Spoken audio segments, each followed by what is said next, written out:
All evolution begins with a hero's journey. The known, that sphere of reality that is familiar, is accepted and adopted by the child. And in the movement towards adolescent is critically rejected by that adolescent. Sympathy, antipathy. But in order to take things to a new level, in order to evolve the system, one must cross the barrier of the status quo into the unknown. One must leave the familiar circle, the circle of the family system, of the cultural system. Now, as we cross the familiar barrier, we confront 99.9% of all that is, which is unknown. And in order to confront the unknown, we have to face the very real possibility of change, of death, and of pain. Because within the possibility field and the probability field, outside the circle, it is possible, even probable, that we will not return. And that if we do return, we will return changed. Now, the force that drives us beyond the familiar boundary into the unknown is frustration, is pain, is longing, is desire. Desire for the type of well-being, the type of beauty, truth, and goodness that cannot be found inside the known. Now, there's an endless continuum in the pursuit of the ideal, right? What is to be aspired and longed for by our ancestors is frustratingly not enough for the current generation. It's same old, same old. It's time for something new, meaning there is a continual adjustment as we progress along the infinite continuum of the ideal. In the past, this was a step forward. In the future, this is a step backward. So it's relative. And for evolution to continue, we must constantly reject the norm, reject the status quo, build up the adolescent's reservoir of criticism, rebellion, and antagonism towards the imperfections and the inadequacies of every system, of every family, of every culture, and use that contracting energy to springboard, mixed with the dream of possibility, out into the unknown. Now, the journey is propelled upon the continuum of meaning. All meaning is defined emotionally, and every human being in the history of humanity has wanted to feel sustainably better and avoid feeling chronically worse. Has wanted to find heaven and stay out of hell. What gives life meaning, what we care about, what matters, are those people, those opportunities, those situations, those technologies that increase the sustainable well-being of ourselves and those we love, and decrease chronic, unnecessary suffering. Now, we begin inside the circle, and we explore everything that circle has to offer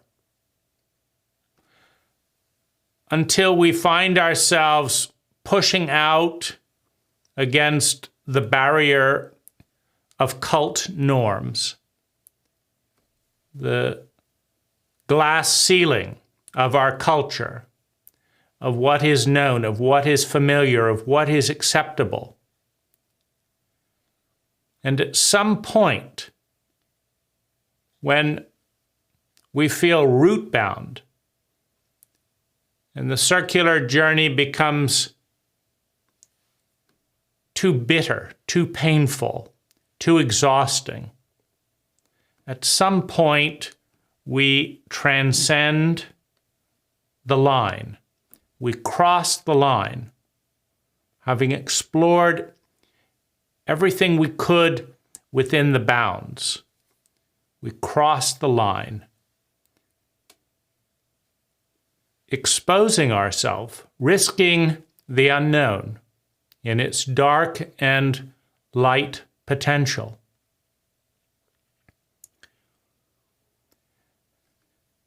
Everything that we want,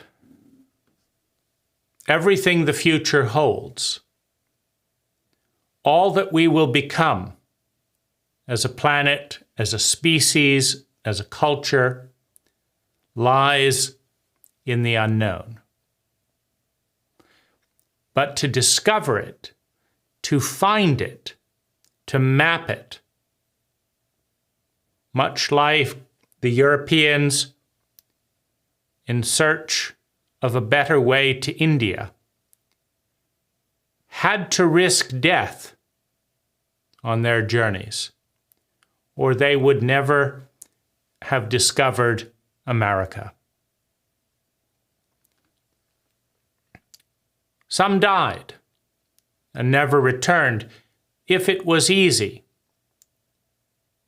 if the return were guaranteed, it would not take a hero to embark on the path.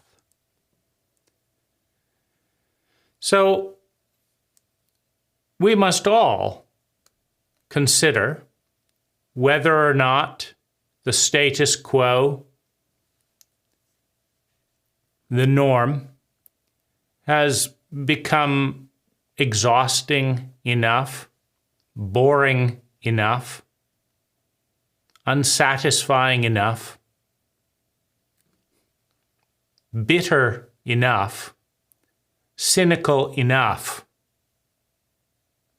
to risk death in order to seek new life. Now, the only thing worth dying for is that which is most worth living for. To create a world that is more beautiful, more true, more good than before. To find heaven and then map a trail back to the cult so that others can take the journey with more safety. The first sea captains sailing around the world made a map about different reefs, about different weather patterns, about different islands, where stores could be restocked.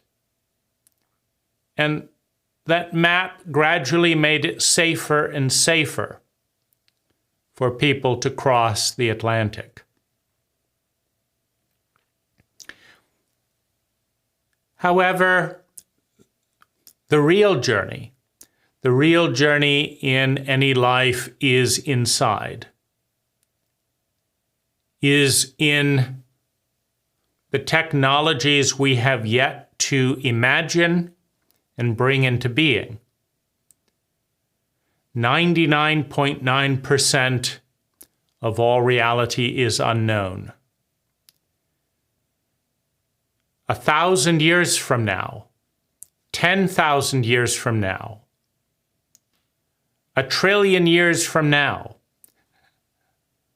99.9% of the habits of thinking, feeling, speaking, doing, and being will be different than they are today.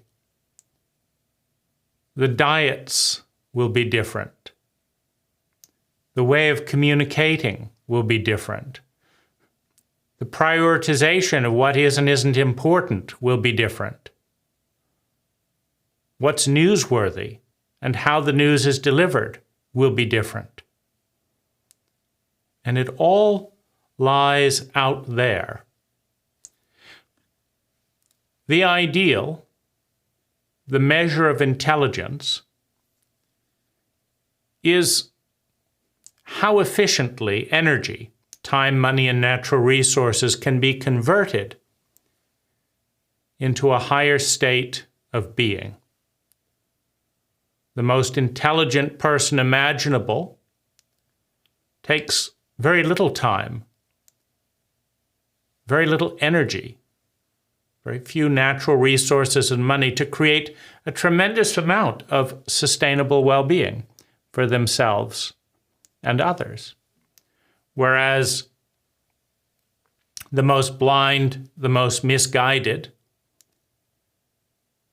the stupid among us consume vast amounts of time, money, and natural resources to make things worse, and then double down and do more of that because they're too stupid to realize that they're stupid, which is one of the problems of stupidity.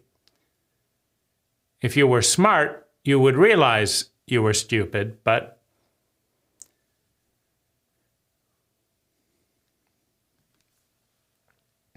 now as we embark on this quest, this question, how to find the great and beautiful world, how to take our reality to the next level,